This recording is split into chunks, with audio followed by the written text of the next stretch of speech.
Friends, मैं अमरेंद्र कुमार। स्वागत है आपका एजी पॉइंट में। मैं उम्मीद करता हूं कि आप लोग बहुत अच्छे होंगे। चलिए, आज हमारा जो आधुनिक भारत का क्लास है वह है सामाजिक धार्मिक सुधार आंदोलन, है ना। सामाजिक धार्मिक सुधार आंदोलन। आज आप लोग को पढ़ाने का मैं तरीका भी थोड़ा चेंज कर रहा हूँ, क्योंकि इसके पहले जो मैं पढ़ा रहा था वो आपको समझाते हुए तब लिख रहा था, समझा रहा था फिर लिख रहा था, जिसमें ज़्यादा टाइम लग रहा था, है ना। और आप लोग का भी शिकायत था कि ज़्यादा टाइम लग रहा है लिखाने में, तो लिखने में। तो चलिए, आज हम बोर्ड पे जो मेन जो महत्वपूर्ण टॉपिक है उसको पढ़ा रहे हैं, उसको पहले से मैं लिख दिया हूँ, है ना। और इसको लिखने के बाद ही मैं इसको पूरा समझाऊंगा, एक एक टॉपिक को मैं समझाते हुए आप लोग को चलूँगा। चलिए, आज नए तरीके से मैं पढ़ाता हूँ सामाजिक धार्मिक सुधार आंदोलन, है ना। लेकिन इसके पहले इसका आप स्क्रीनशॉट आप लोग ले लीजिए, क्योंकि बीच में अगर मुझे मिटाना पड़े तो शायद मिटा सकूँ। तो इसका आप लोग स्क्रीनशॉट आप लोग ले लीजिए पहले। चलिए, सामाजिक एवं धार्मिक सुधार आंदोलन समझिएगा। 19वीं शताब्दी के प्रारंभ में भारत में ब्रिटिश उपनिवेश के स्थापना के उपरांत ही भारत में सामाजिक धार्मिक आंदोलन प्रारंभ हुए। लेकिन भारत में प्रारंभ हुए सामाजिक धार्मिक सुधार आंदोलनों में ब्रिटिश शासकों का कोई सहयोग या कोई भूमिका इसमें नहीं थी। लेकिन इस सामाजिक धार्मिक सुधार आंदोलन को प्रारंभ करने से पहले इसके कुछ इतिहास को जान लेते हैं, जो भारत में कैसे स्टार्ट हुआ। चलते हैं हम प्राचीन भारत में। प्राचीन भारत में सबसे पहले सामाजिक धार्मिक आंदोलन का जो शुरुआत हुआ वह आपको 6ठी शताब्दी ईसा पूर्व, यानी मध्य गंगा घाटी के मैदान में, जिस काल को सूत्र काल के नाम से भी जाना जाता था। उस समय जो धार्मिक आंदोलन प्रारंभ के पीछे मुख्य रीजन ये था कि समाज कर्म कांड प्रधान हो गया था। यहाँ ये कहने का मतलब है कि ब्राह्मण वर्चस्ववादी इतने हो गए थे कि समाज के विकास संभव नहीं था। इसलिए समाज में व्याप्त कुरीतियों को दूर करने के लिए, अंधविश्वासों को दूर करने के लिए उस समय सामाजिक धार्मिक सुधार आंदोलन प्रारंभ हुए। उस समय के प्रमुख आंदोलनों में थे वह जैन धर्म और बौद्ध धर्म थे, जिसके माध्यम से उसके धार्मिक आंदोलन सुधार प्रारंभ हुए। उसके बाद अगर हम मध्यकालीन भारत की बात करें, आपको 12वीं 13वीं 14वीं सदी की हम बात करें तो उस समय भी भारतीय समाज में व्याप्त आडंबरों, कर्मकांडों, अंधविश्वासों को दूर करने के लिए सुधार आंदोलन प्रारंभ हुए, जिसमें गुरु नानक, चैतन्य, कबीर, ये सभी लोग आंदोलन थे। हालांकि मध्यकालीन भारत के जो सामाजिक धार्मिक सुधार आंदोलन थे वह 2 पार्ट में थे। एक हिंदू सुधार आंदोलन था और एक मुस्लिम सुधार आंदोलन था, है ना। मुस्लिम सुधार आंदोलनों में आपको चिश्तिया संप्रदाय, सुहरावर्दी संप्रदाय, कादरी संप्रदाय, नक्शबंदिया संप्रदाय, इनके माध्यम से मुस्लिम समाज में व्याप्त अंधविश्वासों और कुरीतियों को दूर करने का प्रयास अलग अलग संप्रदायों द्वारा किया गया। उसके बाद हम आधुनिक भारत की बात करें तो आधुनिक भारत में अगर हम भारत की बात करें तो उस समय आपको अंधकार युग था मध्यकालीन भारत में, क्योंकि समाज में व्याप्त आपको अंधविश्वास थे, कर्मकांड प्रधान थे। लेकिन उस समय अगर हम पाश्चात्य देशों की बात करें तो वहाँ पुनर्जागरण का कल चल रहे थे। वो अलग अलग विचारों के आविष्कार हो रहे थे, अलग अलग वैज्ञानिक आविष्कार हो रहे थे। उनके द्वारा जो समाज था एक विकसित समाज था। और उसी के संदर्भ में उसी के क्रम में जब भारत में ब्रिटिश उपनिवेश की स्थापना होती है तो स्थापना के क्रम में आपको भारत में पुनर्जागरण प्रारंभ होता है। आप देखिए, यहाँ पे भारत में जब ब्रिटिश उपनिवेश की स्थापना होते हैं तो स्थापना का केंद्र जो होता है आपको बम्बई, मद्रास और बंगाल, ये 3 जगह 3 क्षेत्रों में ज़्यादा होते हैं। और इन्हीं 3 क्षेत्रों में सबसे ज़्यादा सामाजिक धार्मिक सुधार आंदोलन प्रारंभ होते हैं। इसका पीछे कारण ये है कि जहाँ जहाँ ब्रिटिश उपनिवेशकों ने अपने कंपनी को स्थापना की थी वहाँ पे अपने लिए शिक्षा का विकास किया था। एक ऐसे भारतीय को शिक्षित करने का प्रयास किए थे कि रंग रूप में तो भारतीय हो लेकिन विचारधारा से वो पाश्चात्यवादी हो, क्योंकि उनसे अपना काम कराना था, इसीलिए उनको शिक्षा दिया था।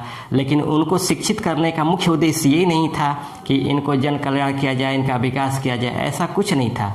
मुख्य कारण यही था कि अपने कंपनी के कामों में उनसे सहयोग लिया जा सके। लेकिन जैसे जैसे भारतीयों में राष्ट्रीय चेतना का विकास आई तब उनको लगा कि नहीं, हमारा जो समाज है जो रूढ़िवादियों से बंधा हुआ है, अंधविश्वासों से बंधा बंधा हुआ है, कर्मकांड प्रधान है, इन्हीं को समाप्त करने के लिए उस 19वीं सदी में सामाजिक धार्मिक सुधार आंदोलन प्रारंभ हुए। 3 क्षेत्रों में, भारत में विशेषकर 3 क्षेत्रों में, बंगाल, मद्रास और बम्बई में सामाजिक धार्मिक आंदोलन प्रारंभ हुए। इनमें जो सबसे पहले हम स्टार्ट करेंगे वह बंगाल से स्टार्ट करेंगे। और बंगाल में सबसे पहले जो स्टार्ट किया था वह राजा राम मोहन राय, जिन्होंने ब्रह्म समाज की स्थापना एक साथ किया था। तो आइए स्टार्ट करते हैं राजा राम मोहन राय एवं ब्रह्म समाज।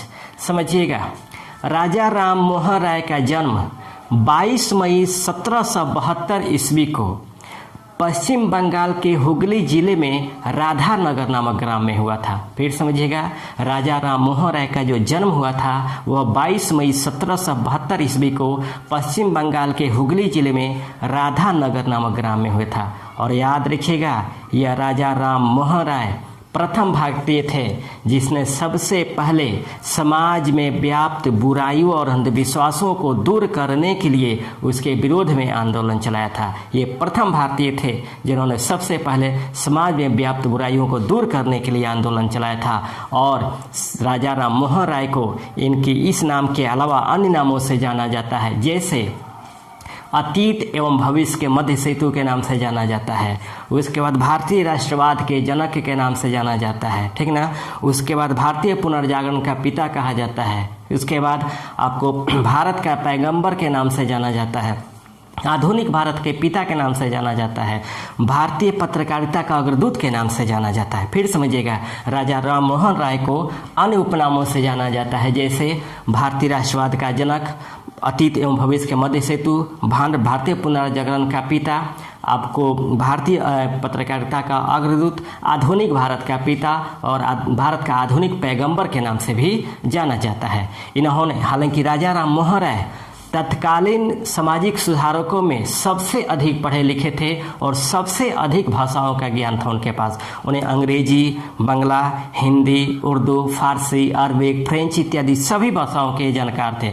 इन्होंने सबसे पहले 1809 में तोहफत उल मुहल्लदीन 1809 में इन्होंने सबसे पहले तोहफत उल मुहल्लदीन नामक एक ग्रंथ की रचना की फारसी भाषा में। यानी राजा राम मोहन राय ने सबसे पहले फारसी भाषा में ग्रंथ की रचना की थी, जिसका नाम था तोहफत उल मुहल्लदीन, जिसका हिंदी अनुवाद किया गया था एकेश्वरवादियों को उपहार में, है ना। तोहफत उल मुहल्लदीन का जो हिंदी अनुवाद था वह था एकेश्वरवादियों को उपहार।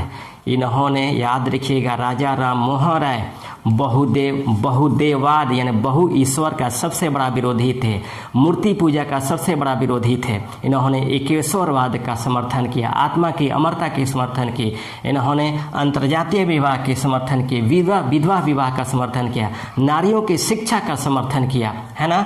तो इन्होंने एकेश्वरवादियों का उपहार नामक एक फारसी भाषा में तोहफत उल मुहल्लदीन नामक ग्रंथ की रचना की थी। उसके बाद इन्होंने 1815 में आत्मीय सभा का गठन किया, है ना। 1815 में कलकत्ता में इन्होंने आत्मीय सभा का गठन किया। और कलकत्ता में आत्मीय सभा का गठन करने के इनका पीछे मुख्य उद्देश्य ये था कि मूर्ति पूजा को तोड़ा जाए, है ना। मूर्ति पूजा और आपको अनेक ईश्वरों की बहु ईश्वरों की उपासना को तोड़ा जाए, इसलिए उन्होंने आत्मीय सभा की कलकत्ता में गठन की। उसके बाद 1816 में इन्होंने पाश्चात्यवादी सभ्यता को लागू करने के लिए इन्होंने वेदांत सोसाइटी की स्थापना की थी, है ना। 1816 में इन्होंने वेदांत सोसाइटी की स्थापना की थी, ठीक ना, पाश्चात्य सभ्यता को लागू करने के लिए। साथ ही 1817 में इन्होंने डेविड हेयर के सहयोग से कलकत्ता में हिंदू कॉलेज की स्थापना की थी, है ना। डेविड हेयर के सहयोग से कलकत्ता में इन्होंने हिंदू कॉलेज की स्थापना की थी, ताकि भारत में पाश्चात्यवादी शिक्षा को लागू किया जाए और भारत की जो रूढ़िवादी शिक्षा है उसको समाप्त किया जाए। उसके बाद इन्होंने 1820 में प्रीसेप्ट ऑफ जीसस नामक एक पुस्तक की रचना की थी। समझिएगा, 1820 में इन्होंने प्रीसेप्ट ऑफ जीसस नामक पुस्तक की रचना की थी और इस पुस्तक में उन्होंने ईसा मसीह के चमत्कारिक व्यक्तित्व की आलोचना किया था। इन्होंने ईसा मसीह के चमत्कारिक व्यक्तित्व की आलोचना की थी, है ना। समझिएगा, राजा राम मोहन राय का जो मुख्य उद्देश्य था वह ये भारत या विश्व के जितने भी धर्म हैं उन सभी धर्मों के उन्हीं मूलभूत और स्वरूपों को स्वीकार किया जाए जो हिंदू धर्म की ओर इंगित करता है ना। ये सबसे पहले विश्व के जो सभी धर्म थे उन सभी धर्मों के मूल गुणों को स्वीकार करने का प्रयास किया था ताकि उसको हिंदू धर्म में लागू किया जा सके। लेकिन जिस तरह ये राजा राम मोहन राय के ईसाई धर्म की तरफ झुकाव था, उस झुकाव के तरफ के वजह से ईसाई पादरियों को एक समय लगने लगा था कि शायद राजा राम मोहन राय ईसाई धर्म को स्वीकार कर लें। लेकिन जब इन्होंने 1820 में प्रीसेप्ट ऑफ जीसस नाम पुस्तक की रचना की और इस पुस्तक में उन्होंने ईसा मसीह के चमत्कारिक व्यक्तित्व की जब आलोचना किया, तब ईसाई पादरियों का राजा राम मोहन राय से भंग हो गया, मोह भंग हो गया कि न कभी ईसाई धर्म को स्वीकार नहीं कर सकते। और इसी पुस्तक को 1823 में जॉन डिग्बी ने लंदन से प्रकाशित किया था। याद रखिएगा, प्रीसेप्ट ऑफ जीसस को प्रकाशित किया गया कहाँ से? लंदन से प्रकाशित किया गया था। किसके सहयोग से?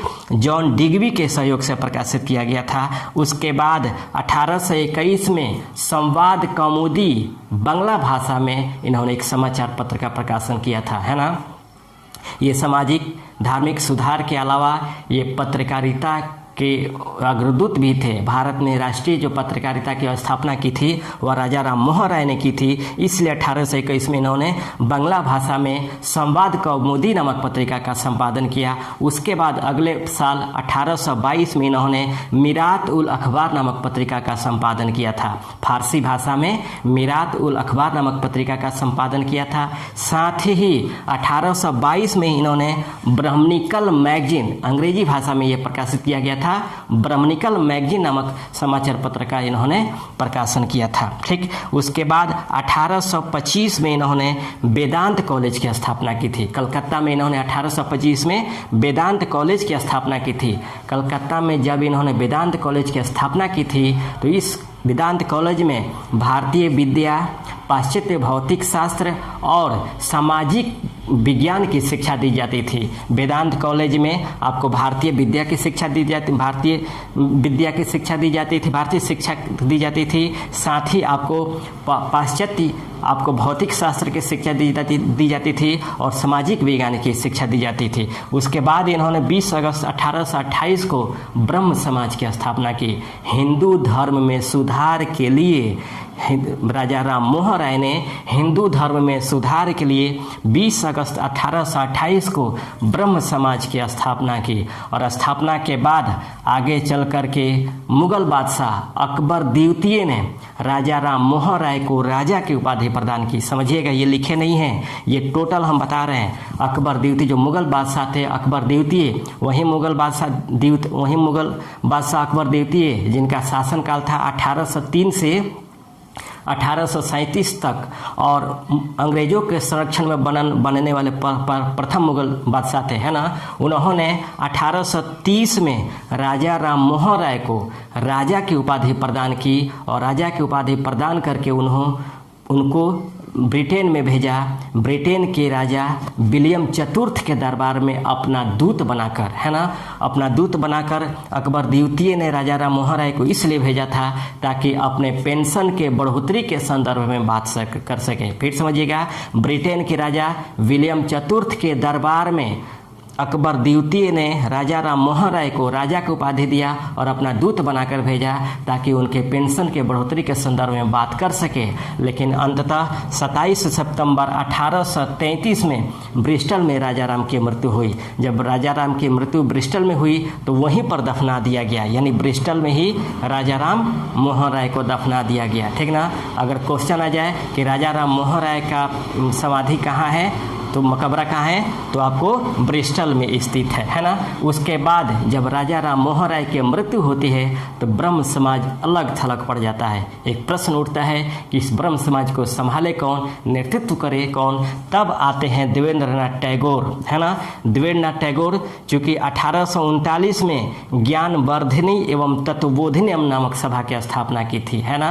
ज्ञानवर्धिनी एवं तत्वबोधिनी नामक सभा की स्थापना की थी, याद रखिएगा। और देवेंद्रनाथ टैगोर ने तत्वबोधिनी नामक एक पत्रिका का भी संपादन किया था, है ना। और इन्होंने ही 1842 में ब्रह्म समाज से जुड़े और ब्रह्म समाज से जुड़ने के बाद जब ब्रह्म समाज का विकास किया। हालांकि जो तत्वबोधिनी सभा की स्थापना किया था, इस तत्वबोधिनी सभा का जो मुख्य उद्देश्य था वह ये था कि भारतीय सभ्यता एवं ब्रह्म समाज के उपदेशों को प्रचार प्रसार किया जाए, है ना। तत्वबोधिनी सभा का जो मुख्य उद्देश्य था, देवेंद्रनाथ टैगोर ने जो तत्वबोधिनी सभा की स्थापना की थी, इसका मुख्य उद्देश्य यही था कि भारतीय सभ्यता एवं राजा राम मोहन राय के उपदेशों को प्रचार प्रसार किया जाए। और जब राजा राम मोहन राय की मृत्यु हुई तो 1842 में ये ब्रह्म समाज से जुड़ते हैं। ये जो देवेंद्रनाथ टैगोर थे, ये रविंद्रनाथ टैगोर के पिता थे। ध्यान रखिएगा, रविंद्रनाथ टैगोर के पिता थे देवेंद्रनाथ टैगोर, जो 1842 में ब्रह्म समाज से जुड़े, है ना। जुड़ने के बाद इन्होंने पश्चिम बंगाल में ब्रह्म समाज का विकास किया, उनको वहाँ पे व्यवस्थित किया। लेकिन 1858 में देवेंद्रनाथ टैगोर ने केशव चंद्र सेन को ब्रह्म समाज का आचार्य नियुक्त कर दिया, है ना। देवेंद्रनाथ टैगोर ने केशव चंद्र सेन को 1858 में ब्रह्म समाज का आचार्य नियुक्त किया, है ना। जब ब्रह्म समाज के आचार्य नियुक्त हुए केशव चंद्र सेन, तब इनके अति उदारता के कारण पश्चिम ब्रह्म समाज का जो शाखाएं थी वह पश्चिम बंगाल से भी बाहर आपको पंजाब, मद्रास, बम्बई इत्यादि क्षेत्रों में इनका विकास होने लगा, है ना। यह केशव चंद्र सेन की अपना उदारता था और इसी उदारता के कारण बंगाल से बाहर भी ब्रह्म समाज की शाखाएं खुलने लगी, जिसमें पंजाब, मद्रास और बम्बई था। लेकिन उदारता को लेकर केशव चंद्र सेन और टैगोर के बीच में, देवेंद्रनाथ टैगोर के बीच में विवाद उत्पन्न हो गया, है ना। इसी उदारता को लेकर, क्योंकि देवेंद्रनाथ टैगोर नहीं चाहते थे कि बंगाल से बाहर हम आपको ब्रह्म समाज के शाखाओं को विस्तारित करें और इसमें अनावश्यक अव्यवस्था फैले, इसलिए वो नहीं चाहते थे। लेकिन इसी को लेकर जब देवेंद्रनाथ टैगोर और केशव चंद्र सेन में जब विवाद उत्पन्न हुआ, तब देवेंद्रनाथ टैगोर ने केशव चंद्र सेन को 1865 में ब्रह्म समाज से बर्खास्त कर दिया, है ना। ब्रह्म समाज से देवेंद्रनाथ टैगोर ने केशव चंद्र सेन को बर्खास्त किया। जब केशव चंद्र सेन को बर्खास्त किया, तब केशव चंद्र सेन ब्रह्म समाज से हटकर 1866 में आपको भारतीय ब्रह्म समाज की स्थापना की, है ना। केशव चंद्र सेन 1866 में केशव चंद्र सेन भारतीय ब्रह्म समाज की स्थापना की। और देवेंद्रनाथ टैगोर जो ब्रह्म समाज था, वह ब्रह्म समाज आपको आदि ब्रह्म समाज के नाम से हो गया, है ना। जो ब्रह्म समाज था वह आदि, देवेंद्रनाथ टैगोर का जो ब्रह्म समाज था वह आदि ब्रह्म समाज के नाम से हो गया। आगे चल करके 1878 में केशव चंद्र सेन ने अपनी 13 वर्षीय पुत्री का विवाह कूच बिहार के राजा से कर दिया। हालांकि ब्रह्म समाज का यह नियम था कि आपको अंतर्जातीय विवाह नहीं होना है, बाल विवाह नहीं होना है, स्त्रियों को शिक्षा पर ध्यान दिया जाएगा, आत्मा की अमरता पर ध्यान दिया जाएगा, एकेश्वरवाद पर ध्यान दिया जाएगा। लेकिन केशव चंद्र सेन ने 1878 में अपने 13 वर्षीय पुत्री जो अल्प आयु की थी, उन्होंने कूच बिहार के राजा से शादी कर दी। जब कूच बिहार के राजा से इन्होंने शादी की, तब केशव चंद्र के जो सहयोगी थे उनसे लेकर के इस बात को लेकर के विवाद उत्पन्न हुआ। और जब विवाद उत्पन्न हुआ, तब केशव चंद्र सेन अपना 1878 में आपको भारतीय ब्रह्म समाज से अलग होकर साधारण ब्रह्म समाज की स्थापना की, है ना। आपको भारतीय ब्रह्म समाज से अलग होकर आपको साधारण ब्रह्म समाज की स्थापना की। और इसी स्थापना के साथ इतिहास के अंधकार में केशव चंद्र सेन विलुप्त हो गए और ब्रह्म समाज के अस्तित्व आपको लगभग समाप्त के कागार पे हो गया। तो यही हमारा राजा राम मोहन राय और ब्रह्म समाज था, ठीक ना। इसका स्क्रीनशॉट ले लेंगे और फिर इसे आप एक बार पढ़ने का प्रयास करेंगे। सबसे आसान है, इतना आसान आपको कहीं नहीं मिलेगा। मैं प्रयास किया हूँ कि आप लोगों को डेट वाइज लिख करके इसको मैं पढ़ाऊँ और समझाऊँ। फिर समझिएगा एकदम तरीके से, डेट आप याद रखेंगे आसानी से याद हो जाएगा। बस आप लेक्चर में देता हूँ, उसको आप एक बार सुनते जाइएगा, ठीक ना। फिर समझिएगा, मैं डेट को समझा रहा हूँ। 22 मई 1772 राजा राम मोहन राय का जन्म हुआ था पश्चिम बंगाल के हुगली जिले में राधानगर में, ठीक ना। उसके बाद 1809 में इन्होंने पहला फारसी ग्रंथ लिखा था तोहफत उल मुहल्लिदीन, जिसका अनुवाद हुआ था एकेश्वरवादियों को उपहार के रूप में। 1815 में आत्मीय सभा का गठन किया। 1816 में वेदांत सोसाइटी की स्थापना हुई। 1817 में डेविड हेयर के सहयोग से राजा राम मोहन राय ने कलकत्ता में हिंदू कॉलेज की स्थापना की। 1820 में प्रीसेप्ट ऑफ जीसस नामक ग्रंथ की रचना की थी। 1821 में स्वाद कौमुदी नामक पत्रिका का संपादन हुआ। 1822 में मिरातुल अखबार नामक पत्रिका का संपादन हुआ और 1822 में ब्रह्मनिकल मैगजीन जो अंग्रेजी भाषा में था इसका संपादन हुआ। 1825 में वेदांत कॉलेज की स्थापना कलकत्ता में हुई और 20 अगस्त 1828 को ब्रह्म समाज की स्थापना हुई। 1830 में अकबर द्वितीय ने राजा को उपाधि देकर के लंदन भेजा विलियम चतुर्थ के दरबार में। 27 सितंबर 1833 में ब्रिस्टल में इनकी मृत्यु हुई और देवेंद्रनाथ टैगोर ने ब्रह्म समाज को संभाला आपको 1842 में। उसके पहले इन्होंने ज्ञानवर्धनी और तत्वबोधिनी सभा का गठन किया था और तत्वबोधिनी सभा नामक पत्रिका का संपादन किया था। 1858 में देवेंद्रनाथ टैगोर ने केशव चंद्र सेन को ब्रह्म समाज का आचार्य नियुक्त किया और उदारता को लेकर के देवेंद्रनाथ टैगोर ने केशव चंद्र सेन को 1865 में ब्रह्म सभा से आपको ब्रह्म समाज से बर्खास्त किया। 1866 में केशव चंद्र सेन ने भारतीय ब्रह्म समाज की स्थापना की और देवेंद्रनाथ टैगोर का आपका आदि ब्रह्म समाज कहलाया। उसके बाद 1878 में केशव चंद्र सेन जब अपने 13 वर्षीय पुत्री का विवाह आपको कूच बिहार के राजा से किया तब विवाद हुआ और 1878 में जो भारतीय ब्रह्म समाज था वह साधारण ब्रह्म समाज के रूप में गठन किया। उसके बाद इनका इतिहास समाप्त होता है। ये जो देवेंद्रनाथ टैगोर थे रविन्द्रनाथ टैगोर के पिता थे। ये हमारा था राजा राम मोहन राय एवं ब्रह्म समाज, ठीक ना। ये है पूरा सामाजिक धार्मिक आंदोलन का पहला पार्ट। इसमें और भी है, प्रार्थना समाज है, आपको परमहंस मंडली समाज है ना। वो अभी हम आगे पढ़ाएंगे, तब तक इतना ही रहने देते हैं। और इस तरह मैं पढ़ाया हूँ पहली बार, ये कैसा लगता है, ये किस तरह का क्लास है, आप हमें ज़रूर बताएंगे। साथ ही आपको सुबह 7 बजे से जीएस का क्लास तो चले रहे हैं, 11 बजे से साइंस का क्लास स्टार्ट हुए हैं और रात में 8 बजे रीजनिंग का क्लास चल रहे हैं। आप इन तीनों क्लासों को देखना ना भूलें। साथ ही इन सब का आप शेयर और सब्सक्राइब जरूर करें और कैसा हम लोग पढ़ा रहे हैं, कैसा क्लास चल रहा है, इसका आप जरूर पब्लिक कमेंट सेक्शन में जाकर के कमेंट करके बताएं। साथ ही ये मैं पहली बार इस तरह पढ़ाया हूँ, इसके पहले मैं आपको लेक्चर देता था, समझाता था, फिर लिखता था, लेकिन ये मैंने पहले लिख दिया, लिखने के बाद फिर मैं समझा रहा हूँ। तो ये मेरा पहला प्रयास है इस तरह पढ़ाने का। ये कैसा लगता है आप लोग को हमें ज़रूर बताएंगे, उसके बाद हम फिर और आगे सुधार करने का प्रयास करेंगे। तब तक रहने देते इतना ही, नेक्स्ट क्लास लेकर फिर हाजिर होंगे। तब तक के लिए बेस्ट ऑफ लक, जय हिंद।